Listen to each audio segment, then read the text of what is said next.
how to use the buy now and pay later on PayPal.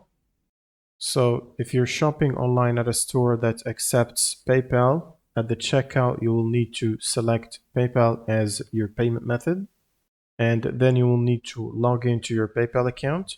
And if you're eligible to use that feature, you can choose the buy now and pay later option, something like pay in 4, or basically set up a monthly payment.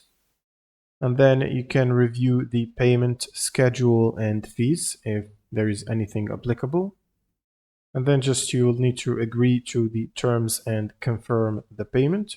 And you will pay the first installment upfront. And the remaining payments are automatically charged on the scheduled dates.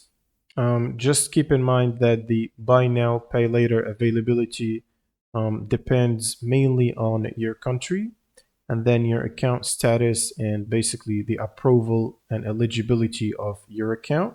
So it's not going to be available for everyone to use. And that's pretty much it for this video. If you have any questions, leave them in the comments below, and see you on the next one.